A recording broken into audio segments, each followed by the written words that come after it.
Olá a todos, eu sou o Everton de Oliveira, o professor Água do Instituto Água Sustentável. E esse é o nosso programa Porque o Mundo Precisa de Água. Como vocês sabem, a gente traz pessoas que têm a vida dedicada a esse tema tão caro para a gente. E hoje eu tenho o prazer de trazer uma pessoa que eu admiro bastante, que eu tenho acompanhado o trabalho desde que eu comecei a ser hidrogeólogo, sabia direito o que era hidrogeologia, que é o João Manuel Filho. Ele é geólogo pela Federal de Pernambuco, tem mestrado em Estrasburgo e doutorado pela USP. Ele é professor de hidrogeologia da maioria de nós hidrogeólogos aqui do Brasil. É uma honra a gente ter um professor tão chique como o João Manuel e que gentilmente participa aqui da nossa entrevista. João, bem-vindo, é um prazer imenso ter você aqui. Conta pra gente aí como é que você tirou seu interesse pela geologia, hidrogeologia. Conta desde o começo. Bom, Bem-vindo. Everton, antes de tudo, muito obrigado pelo seu convite, fico honrado. É com muito prazer que eu revejo, já fazia um tempo que a gente não se falava, Verdade. e realmente é um grande prazer realmente participar desse seu programa aí, e, enfim, bater um papo, e estou à disposição para a gente conversar.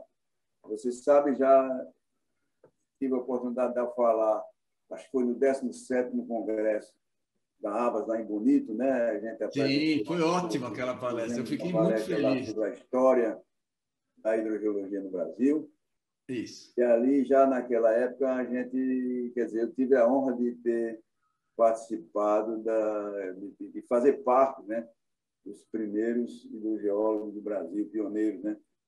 Na realidade, nós começamos, o meu interesse pela geologia no Brasil surgiu em 57, quando eu acabava de fazer o curso secundário em Caruaru, no colégio de Caruaru, naquela época, e me preparava já pensando no vestibular. Na verdade, eu pensava fazer engenharia, né? Mas naquela época, em 57, aconteceu um fato seguinte: um dos meus conterrâneos, que depois, infelizmente, faleceu há pouco tempo com o problema da Covid, né? Foi o Haroldo Melo. Ele foi, inclusive, professor de hidrogeologia na UFPE e também geólogo da CPRM, né? Ele passou no vestibular para geologia em 57, justamente quando havia sido fundada quando o Celino lançou aquela campanha de formação de geólogos, né? Chamava-se de CAGE, né? Para criar as escolas de geologia, que na época não havia escola de geologia. A Petrobras tinha uma necessidade muito grande de técnicos de engenharia. Pessoal, naquela época, só havia praticamente engenheiros, né? E a Petrobras lançou vários digamos, cursos de formação de pessoal, né, no Senap, né? E então foram criadas essa campanha de formação de geólogos, que foram criadas na época, então, 4 escolas de geologia, né? As primeiras foi Recife, São Paulo, Porto Alegre e Ouro Preto. Sim. E, em 57, o Haroldo Melo passou em geologia e foi considerado realmente, ele chamou atenção na cidade, né? Porque foi um feito, né? Na época, inclusive, que tinha a grande vantagem de fornecer uma bolsa de estudos, né? E aí eu me animei para isso, me preparei para o vestibular e cursei geologia já na segunda turma, de 59 até 62. E aí, inicialmente, eu imaginava ir para a Petrobras, né? Porque a gente só pensava que seria todo geólogo era a Petrobras. Claro. Mas, em 59 foi criada a SUDENE, Superintendência do Desenvolvimento do Nordeste, que foi liderada pelo Celso Furtado, né? O economista Celso Furtado, e que trouxe uma coisa que me atraiu muito, né? Porque naquela época, quando você saía da escola, as ofertas de emprego eram muito grandes, né? Geólogos eram procurados, não havia problema, muito difícil, muito diferente do que ocorre hoje, né? Sim. E então eu fui convidado para trabalhar na SUDENE, né? E, inclusive, com a promessa de receber uma continuidade nos estudos para a hidrogeologia na França, né? Foi criado, eu fui então fui contratado pelo Departamento de Recursos Naturais da SUDENE, na época, dirigida pelo Celso Furtado. Trouxe pessoal de fora, né, técnicos das Nações Unidas e vários outros professores de várias universidades, né? E com justamente o objetivo de promover um estudo dos aquíferos, das águas subterrâneas do Nordeste, para contribuir na solução dos problemas da seca e tal e tal. E então eu achei mais interessante ficar na SUDENE, né? E aí fiz minha carreira na SUDENE. Comecei nessa época no Departamento de Recursos Naturais. Tinha três setores onde, no momento, havia possibilidade de alocar pessoal. Um era a Conesc, que foi criada uma companhia de perfuração de poços, né, do Nordeste, chamava Conesc. Depois foi criado um grupo de estudos do Vale do Jaguaribe para estudar o recurso de águas e solos, né, estudo integrado, chamado de Estudo Geral de Base, né? E o Rio do Jaguaribe sempre foi famoso por ser um dos maiores rios secos do mundo, né? E então, nesse plano do Jaguaribe, que você sabe que vem desde a época do Ceará, desde a época do Império e posteriormente, era sempre onde era quase que o símbolo do estado das secas, né? Onde mais se construiu açude, eu acho que foi no Ceará, né? E no Nordeste também, de modo geral. Muita construção de açude, muita coisa. Então, nessa época, Celso Furtado justamente resolveu trazer todos esses técnicos para poder, então, estabelecer uma formação pessoal e tal. E, assim sendo, eu entrei no grupo de estudo do Vale do Jaguaribe, né? Havia também um outro grupo que era ligado a uma missão alemã, e a minha foi uma missão francesa. Eu, durante 18 meses, eu fiz 18 meses de campo e mais 12 meses fui para a França com a bolsa e fiz um mestrado em hidrogeologia na Universidade de Estrasburgo, adquiri o estudo superior e tal, etc. A missão francesa continuou na SUDENE ainda mais depois disso. Isso foi 64, 65, os estudos de base foram feitos 63, 64.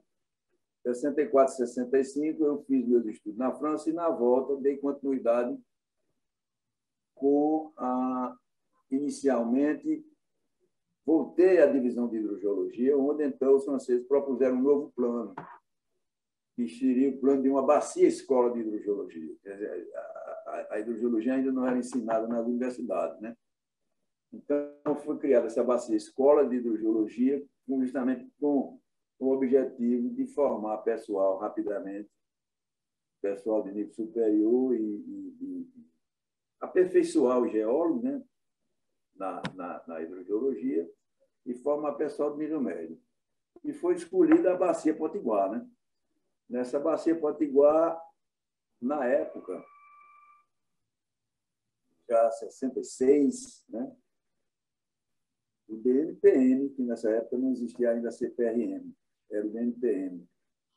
O DNPM estava com a sonda fazendo perfurações assim, pioneiras. O que se conhecia da Bacia Potiguar na época era uma visão geral estrutural da bacia, que foi obtida a partir dos estudos da Petrobras, né? A Petrobras vem trabalhando lá desde muitos anos. Então, água subterrânea, o interesse por água subterrânea na Bacia Potiguar surgiu depois que foram feitos, em 1956, os poços de areia branca e grossos, poços que chegaram a em torno de 1.000 metros, né? Inclusive o poço de grossos, o poço torrante, e isso animou muito, né? No Rio Grande do Norte, para a possibilidade de água subterrânea. Mas levou algum tempo, só em 67, 66, foi lançada com o lançamento da Bacia Escola, o DNPM tinha uma sonda na época que fazia pesquisa de perfuração de poços profundos, né? Isso aí foi de importância muito grande, então, para o projeto da Bacia Escola. Então, SUDENE, juntamente com o DNPM, continuou ainda esse projeto de formação do pessoal e, com isso, foi feita a perfuração de vários poços profundos, né? Dois na região chamada da Plataforma Leste da Bacia, e depois uma série de poços na parte mais central, na região de Mossoró, que na época não tinha água, não, água subterrânea. Tinha abastecida por água subterrânea, mas era água de poços na aluvião do Rio Apodi. Poços feitos ainda na época daquele escritório Saturnino de Brito, nos anos 30. Então, já em 67, a carência de água era enorme, não se via nenhuma perspectiva, e, por sorte, então, com esse programa, o DNPM começou e fez o primeiro poço profundo em Mossoró.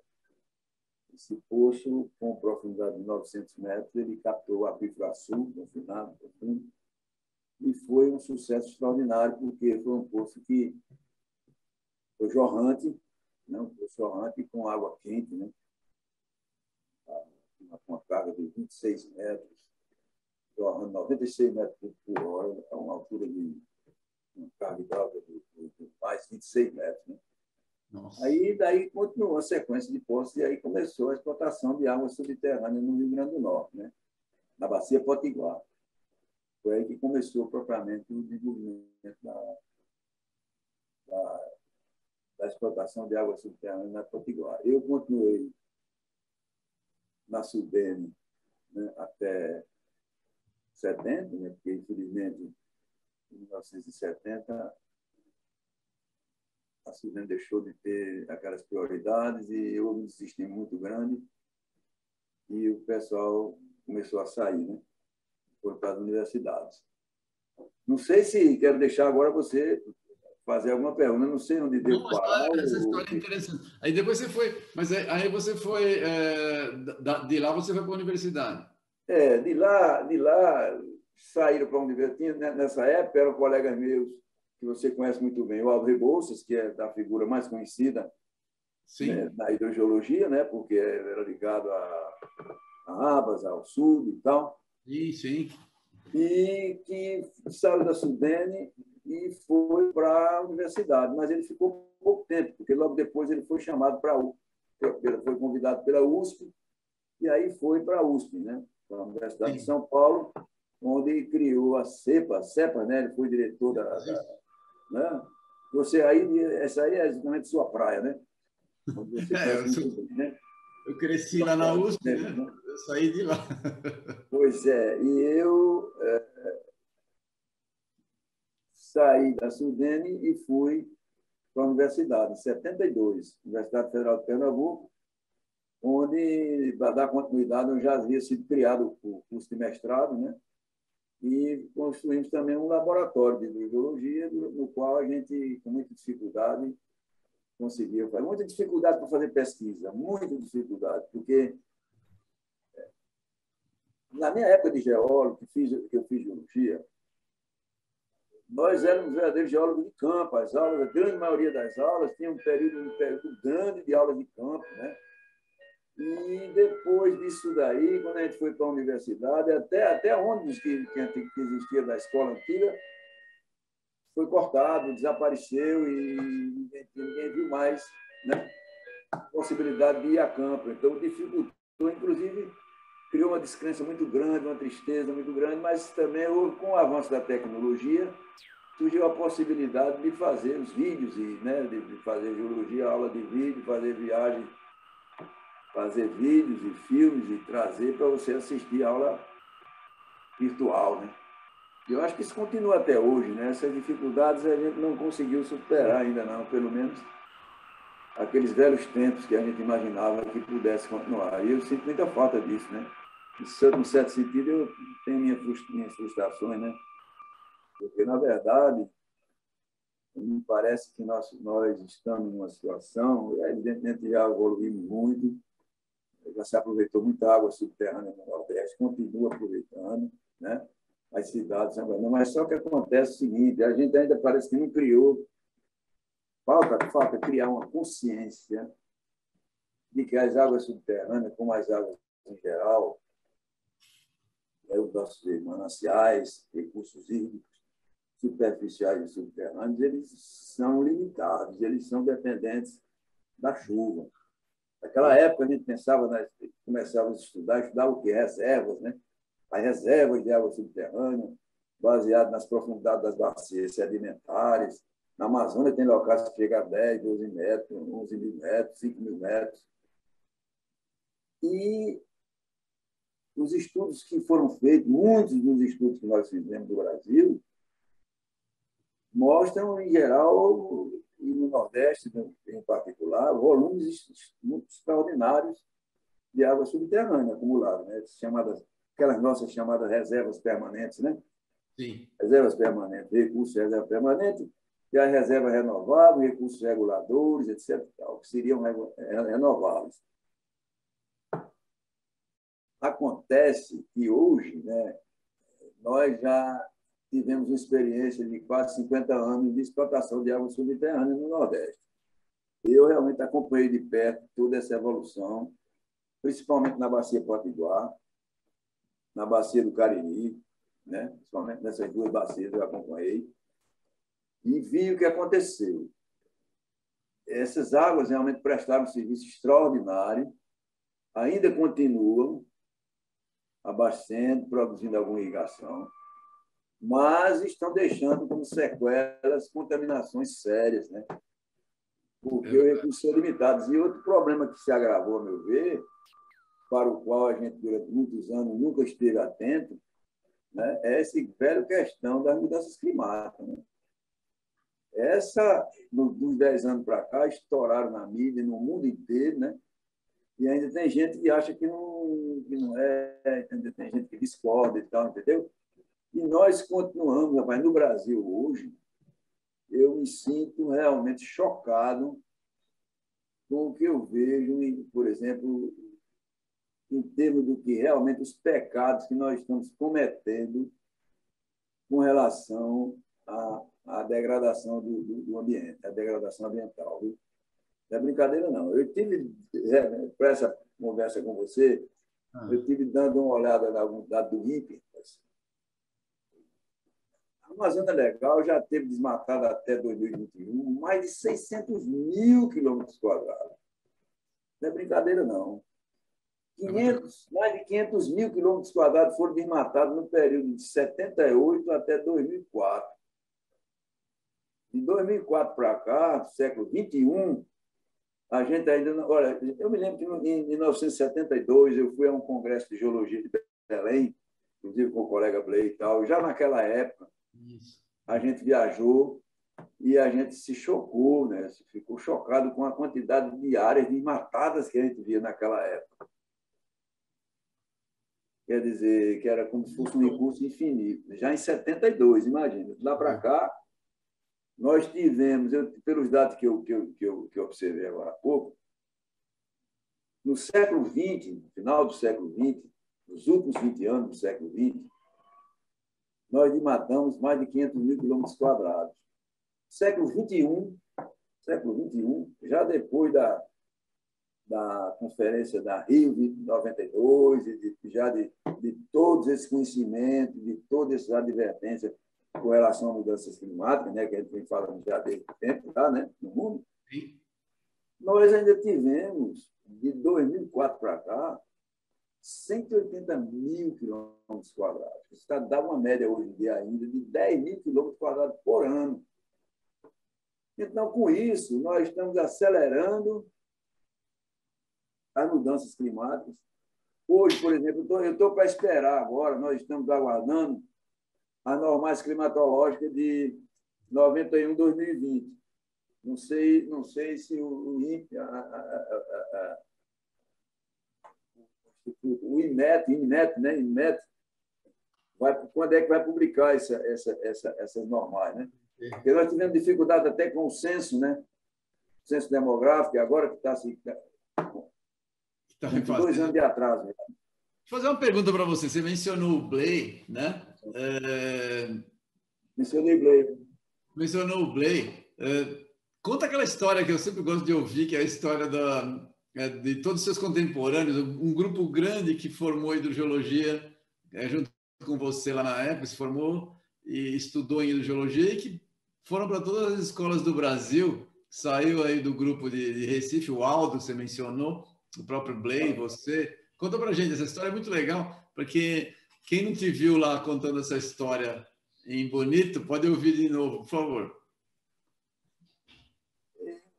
A história dele, ainda não sei exatamente a que você se refere. A história de, o teu grupo, a tua turma de hidrogeologia, quando vocês estudaram lá no nosso grupo de hidrogeologia, foram 25 alunos, uma turma pequena, uma turma de 25 alunos, né? Isso.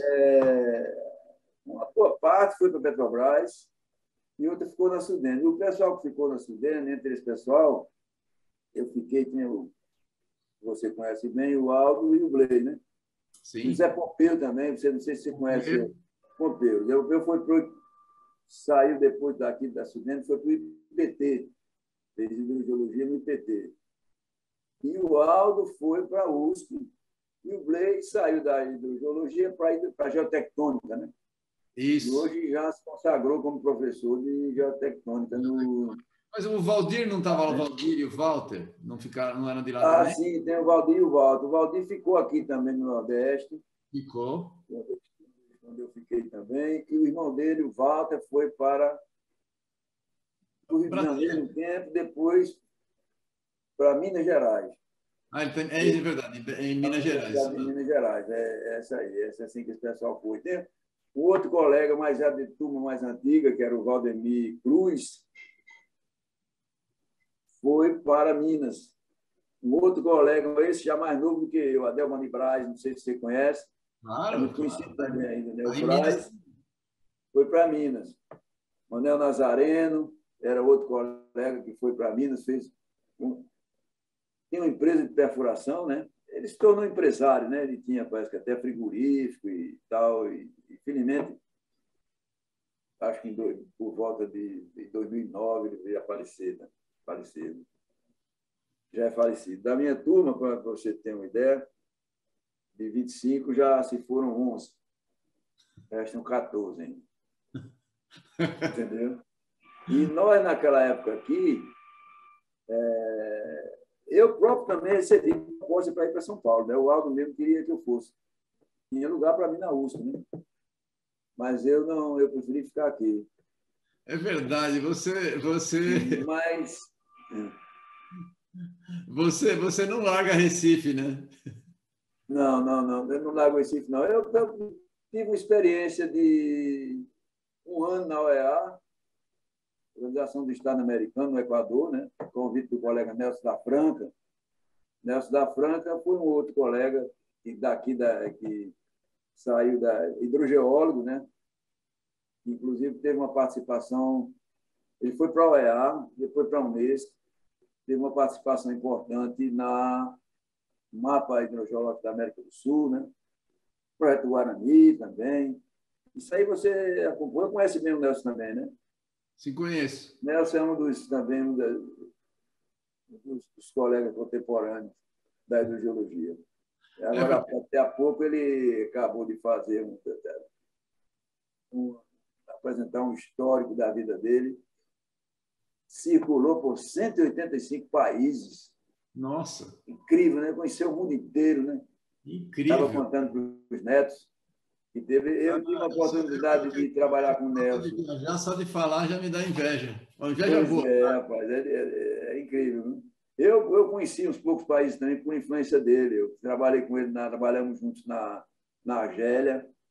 Inclusive, fiz na Argélia com ele. Me ajudou também até no mestrado que foi feito em Estrasburgo também, foi entrado como complementado, né? E depois fui para Honduras, passei um período em Honduras também, a convite dele, da OEA, né, quando ele estava na OEA. E o resto do tempo foi Recife mesmo, aí ficando também muita dificuldade na universidade para fazer pesquisa, para desenvolver as coisas, e aí trabalhando também um pouco em consultoria, né? acabei participando da grande maioria dos estudos feitos aqui no Nordeste, nessas bacias sedimentares, e até mesmo na Amazônia, mais recentemente, no estudo que terminamos em 2015 para a Agência Nacional de Água. Ah, legal. E você acompanhou, você viu, praticamente você viu o desenvolvimento do estudo de água subterrânea no Nordeste do Brasil, desde o começo. Ah, sim, sim, sim. Né? Desde, olha, você veja. O que mudou Nós, desde aquela época para agora? E que você ainda não viu acontecer e que você gostaria de ver aqui no Brasil para as águas subterrâneas, principalmente no Nordeste? olha, olha, Everton, eu acho o seguinte, o que eu gostaria de ver, é o seguinte, a gente não pode, durante uma certa época, ou principalmente depois que se publicaram aqueles trabalhos com reservas de água subterrânea do Nordeste, etc., e sempre entre os hidrogeólogos, sempre havia uma parte que tinha um entusiasmo muito grande, né, com relação a essa mudança de água, essa coisa toda.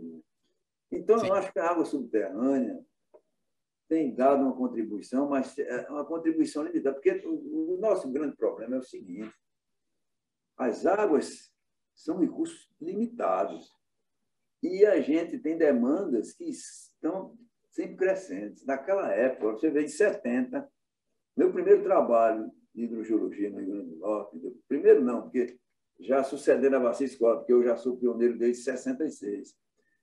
Mas eu lembro que em 70 nós começamos a desenvolvimento da explotação de água subterrânea do sistema aquífero Dunas Barreiras, no litoral do Rio Grande do Norte e Natal. O que é que nós vimos de lá para cá? Uma expansão muito grande de perfuração de poços no Nordeste, cristalino nem se fala, e nas bacias sedimentares. Esse processo continua. Mas sim. acontece o seguinte: nós estamos com uma explotação muito avançada, mas muito comprometida com as contaminações. A gente não se alertou para esse problema. Né? Hoje, por exemplo, principalmente em zonas urbanas, né? Sim. A gente, no Brasil, muitos hidrogeólogos se entusiasmaram com a possibilidade sempre de grandes atendimentos através de água subterrânea. Eu já, de faz um tempo, e eu já sou um pouco descrente nisso. A água subterrânea não é para grandes abastecimentos, principalmente zonas urbanas. A água subterrânea tem que ser para um uso mais distribuído, melhor distribuído e tal, etc. E tem que ser parcimonioso para impactar o mínimo possível. Né? Nós tivemos impactos terríveis lá no Rio Grande do Norte, com Sim. problemas de petróleo na água, problemas de carbonato na água, uma Nitrato. série de coisas, e principalmente nitrato lá em Natal, etc., lá em Juazeiro do Norte, mesmo explorando o arquivo antigo. Você tem uma ideia, nos anos 70, aquelas bacias todas, a bacia sedimentar do Cariri e do Rio Grande do Norte, litoral, aqueles cursos d'água litorânea, que são, vamos dizer o quê? São nascentes, né? Fluxo de água subterrânea, né? Porque você, inclusive, tem um momento que você me perguntou aí, tem um local, mas talvez a gente chegue lá, né? Você falava das nossos grandes mananciais, temos a maior reserva de água do mundo, né? Os mananciais mais importantes do mundo, e pergunta, inclusive, onde estão as águas subterrâneas, onde estariam as águas subterrâneas nesse contexto? Elas estão na superfície. Por quê? Porque os aquíferos eles estão essencialmente ligados aos rios. Claro. Os rios que são perenes, né? Eles, evidentemente, nos períodos onde está chovendo, você tem a própria água subterrânea que volta. Né? Então, o que acontece é isso aí. Por exemplo, o que é que eu vi? A sua pergunta é o que é que eu vi O e que você viu, como você gostaria viu, de ver. o que você gostaria de ver acontecer com a. Exatamente. Eu gostaria de ver um pouco mais de pé no chão e da compreensão de que o planeta, agora eu vou até extrapolar, o planeta é limitado. É. As calotas polares estão indo embora, os Andes, as neves dos Andes estão indo embora, né? É muita coisa. E a gente continua achando que água subterrânea, por exemplo, nossos pesquisadores ainda, achando que, por exemplo, na Amazônia, a água subterrânea vai abastecer o mundo, a água subterrânea da Amazônia. Não é água subterrânea. Se você acabar com essa água superficial, você leva tudo, acabou tudo. Olha, essas reservas, nesses estudos que a gente faz baseado em calcular reservas, né? E?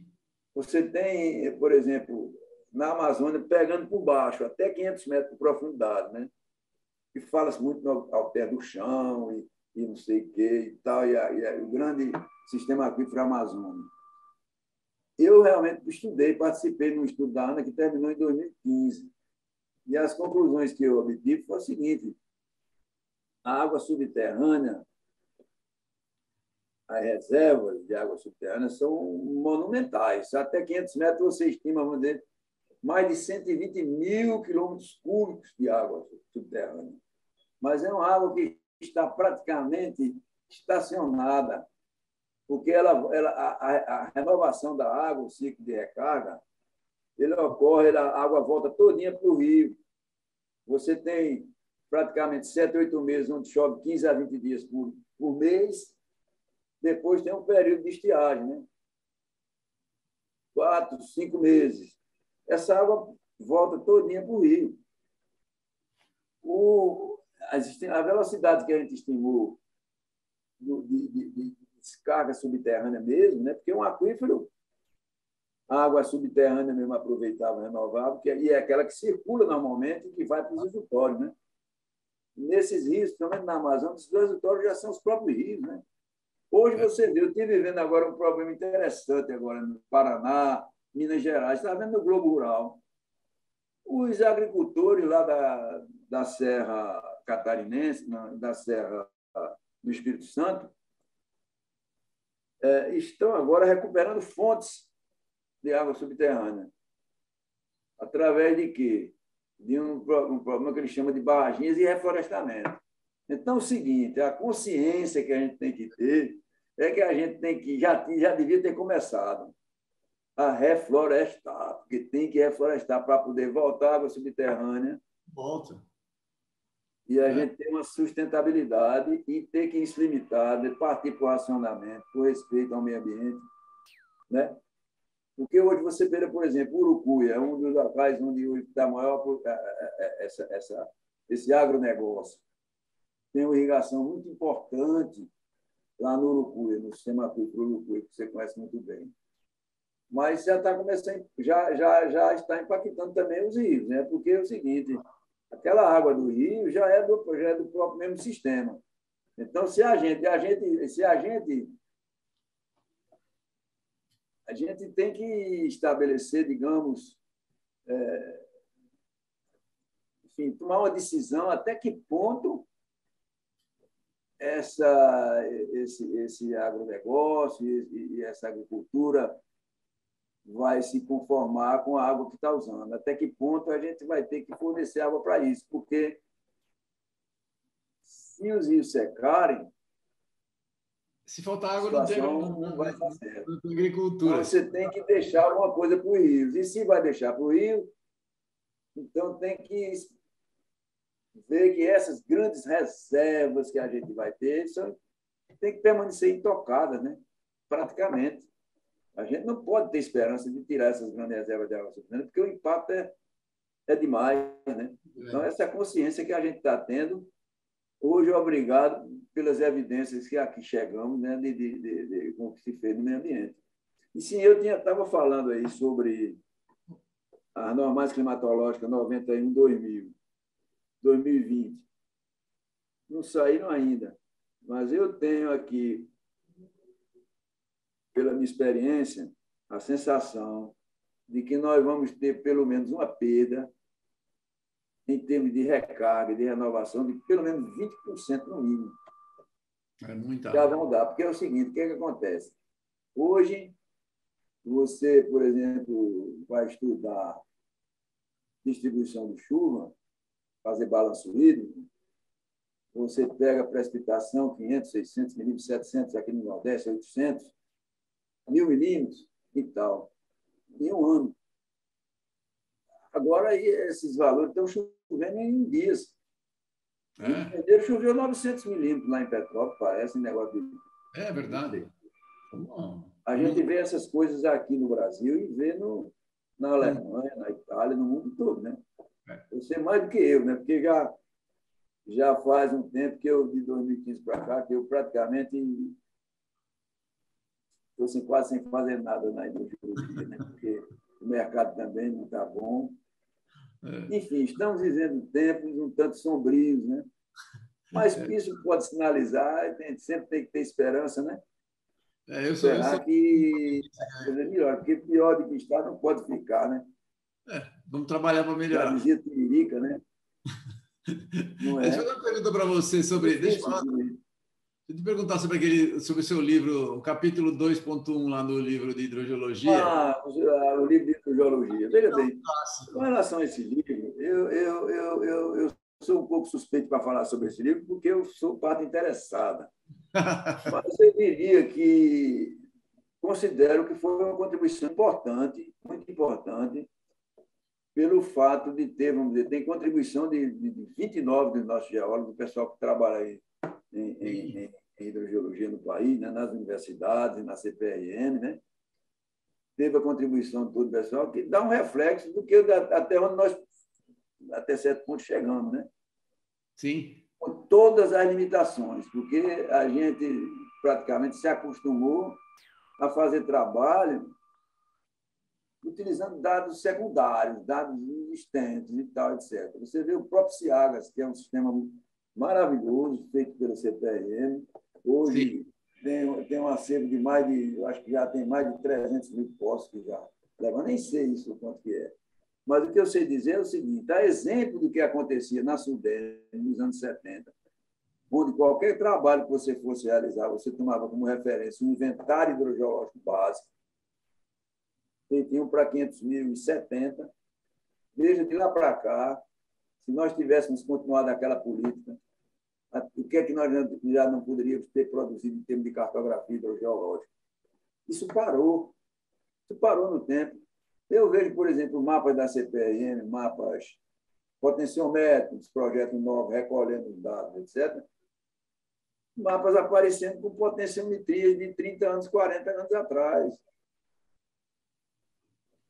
Isso mostra que essas informações elas constituem um acervo muito importante para nós, porque é o que existe.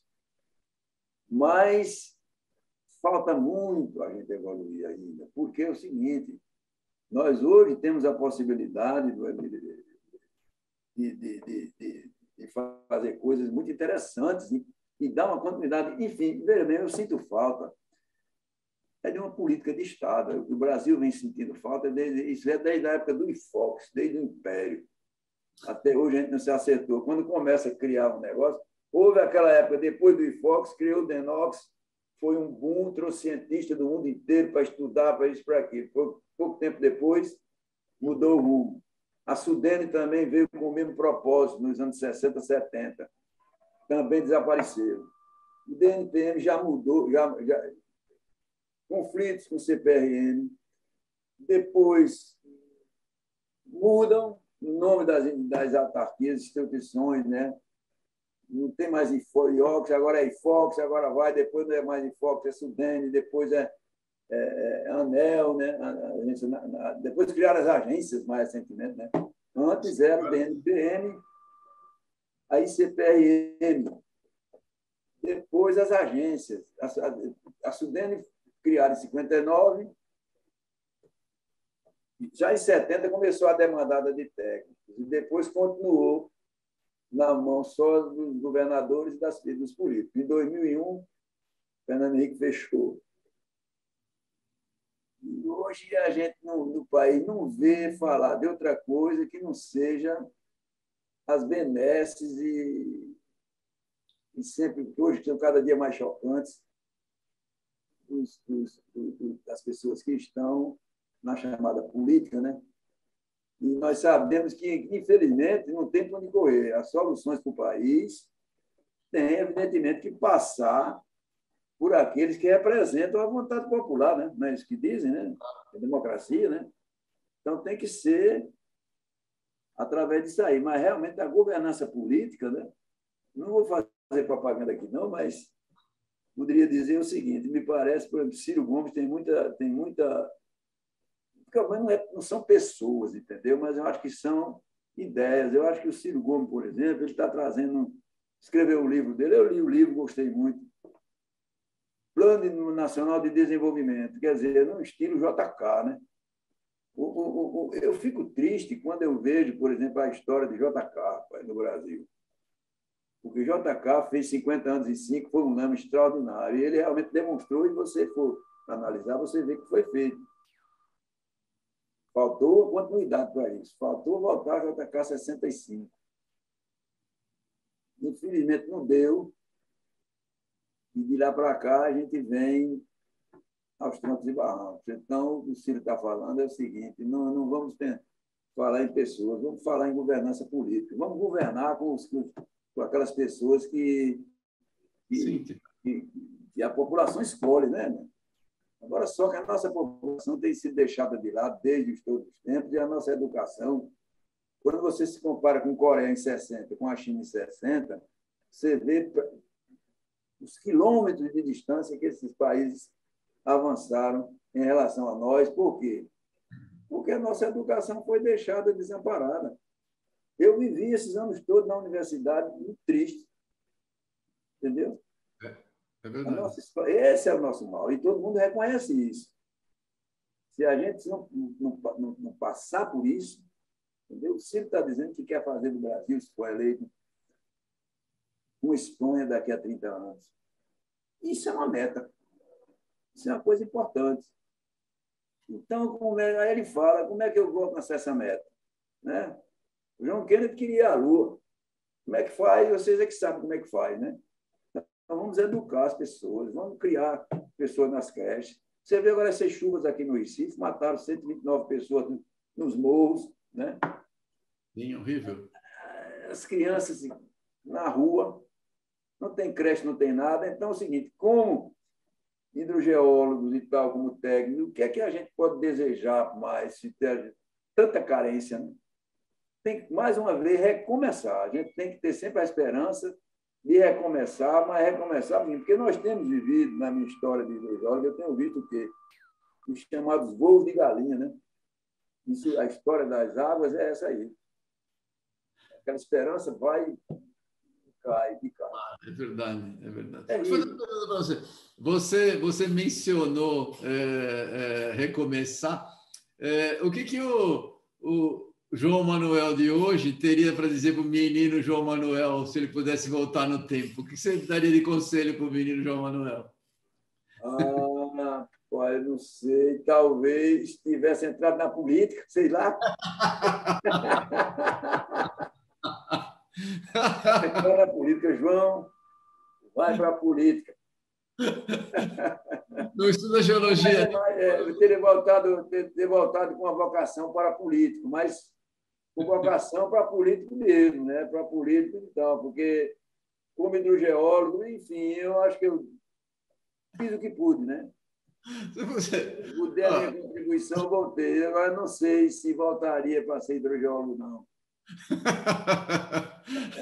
Olha, seria uma pena, porque você deixou um bom legado aí para muita gente. Obrigado, eu agradeço muito, né? Mas fala assim, mas brincando, eu nunca tive talento para política e jamais eu acho que sim, porque isso tem que vir mesmo do, né? Tem que vir do berço mesmo, né? Mas eu também acho, também acho. Tudo vem do berço, né? As pessoas, enfim. O Brasil, o que eu quero dizer é o seguinte, é que a gente realmente precisa recomeçar. Agora, não sei se recomeçar com Lula é um recomeço mesmo. Acho que não é, não. A distribuição de riqueza mostra isso, entendeu? É o seguinte, hoje é o seguinte, você vê uma pessoa de sucesso no mercado financeiro, você vê um João Amoedo, por exemplo. João Amoedo, um engenheiro magnífico, um homem que criou esse Partido Novo, inclusive, na eleição passada, eu até votei no Partido Novo. Eu vou te falar, eu sempre fui mais, inclusive, me lembro na época do Petróleo é Nosso, hoje a Petrobras lutou anos e anos e anos e anos para chegar à autossuficiência no petróleo. Chegou e não fabrica mais combustível, não fabrica gás de cozinha, não sei o quê, não produz nada disso para a população, como é. Você deixa os outros para ver, a indústria foi acabada. Então, são esses contrassensos que você vê, por exemplo, um João Amoedo na política, ele entrou com propósitos magníficos, querendo privatizar tudo e tal, e etc. A ineficiência do poder público ressalta aos olhos, etc, etc. Tal. Mas, realmente, isso decorre da falta de uma governança política. Claro. Isso o interesse do Estado é supremo do povo. É necessário. Nós estamos carentes de estadistas. Veja bem, o que o João Manuel era que Deus me trouxesse como um estadista, sabe? Para salvar o Brasil. Aí sim, nascer com esse talento. Semana, uma cunhada minha mandou do Rio Grande do Sul um vídeo para mim de uma criança de 5 anos tocando bolsa, rapaz. Uma coisa extraordinária. Eu digo, quem é bom já nasce feito, né? Já tem isso aí, e você sabe disso mesmo, né? Os talentos mesmo verdadeiros, parece que já vem do berço, né? É verdade. Então, são essas coisas que a gente fica um pouco descrente, mas que é preciso ter consciência, porque o que me afastou, digamos, sempre imaginei que realmente, durante muito tempo, porque eu sempre fui muito fora de política, eu sempre imaginei, eu não entendia, por exemplo, porque o Oscar Niemeyer, Jorge Amado e outros intelectuais, pessoas importantes, eu sempre fui fã eu fui fã há muitos anos de Roberto Campos, né? Roberto Campos, né? Sim. O neto dele hoje é presidente do Banco Central, né? Banco Central. Roberto Campos. Mas depois, tudo bem, mas e por que é que depois de tudo isso, todo esse capitalismo, o Brasil hoje tem quase 50 milhões de pessoas na absoluta miséria? Hoje a gente sai aqui em Recife, as calçadas estão cheias de pessoas. São Paulo tem 60 mil pessoas na rua fumando crack. Imagina que governança é essa. Não é a iniciativa privada que vai resolver. Não resolve. João Dória, me desculpe, mas não é. Entendeu? Então, isso é muito triste. É preciso a gente... E, por exemplo, Lula, que teve uma oportunidade extraordinária, está continuando com as mesmas pessoas e o mesmo sistema, e vai ser eleito por isso. O Ciro é um sonhador como eu, quer dizer, depois disso, eu nunca gostei de Ciro Gomes por aquele falar de temperamento. Mas hoje eu vejo que ele tem um plano, vou votar nele. Estou com 84 anos, mas vou votar. Não posso deixar de votar, é a única coisa que eu posso fazer, sabe? É uma gota d'água. Ô, João, deixa realmente, entendeu? Os problemas são muito sérios. Deixa eu falar, o nosso tempo está no final aqui, João. Isso. Eu gostaria de tentar pedir, só para você finalizar a nossa conversa aqui. Eu quero agradecer muito a sua participação. Você é uma pessoa muito querida. Eu gosto muito, aprendi muito hidrogeologia além do teu capítulo lá. É por isso que eu agradeço muito a sua generosidade. Você é uma pessoa muito generosa. Eu que agradeço. Eu que agradeço, porque foi importante. Né? A gente tem que reconhecer as pessoas que nos ajudaram, mesmo sem saber, né? Mas você ajudou à distância, produzindo o teu trabalho, o teu conhecimento. Gostaria de agradecer muito a sua participação. Se puder só fazer as considerações finais, por favor, João. Tá bom, eu não sei se fui além de falar um pouco de política, que não era bem o caso aqui, né? Mas a hidrogeologia passa por isso também, né? Claro, claro. Se a gente não tiver realmente um rumo, o país não tiver rumo para as coisas, fica muito difícil, né? Sem dúvida. Então, eu quero também aproveitar a oportunidade para lhe agradecer, realmente. Nem esperava mais ter essa possibilidade de desabafar aqui algumas coisas. E Espero não ter sido inconveniente. Não, mas, afinal de contas, tratamos de problemas aos quais a hidrogeologia depende muito do poder público, né, para poder... Você vê o estado em que se encontram essas nossas secretarias de recursos hídricos aí pelos estados afora, institucionalmente é uma lástima. Mas eu quero só desejar a você sucesso. Acho que você realmente tem contribuído muito para a hidrogeologia e agora com esse plano aí, esse projeto, né, internacional aí com o Gum Sherry. Meus parabéns a você e desejo muito sucesso para isso. Eu que agradeço. Você tem participação, me ajudou a virar um hidrogeólogo. Eu agradeço muito a sua atenção e a sua gentileza de participar com a gente aqui, tá bom? Obrigado, João. Tá bom. Grande abraço, Everton. Um abraço. Obrigado a todos. Nós tivemos aqui o João Manuel Filho, um dos grandes hidrogeólogos do Brasil, que formou muita gente. Se você não leu o capítulo Hidrogeologia do João Manuel no livro da CPRM, é gratuito no site da CPRM, é só você baixar. Se você não leu, você nem conta para os outros, porque é uma vergonha um hidrogeólogo não ter lido e dizer que leu. Generosidade sua. Tá bom, João? Um abraço. Obrigado. Tchau. Tchau. Tudo bom.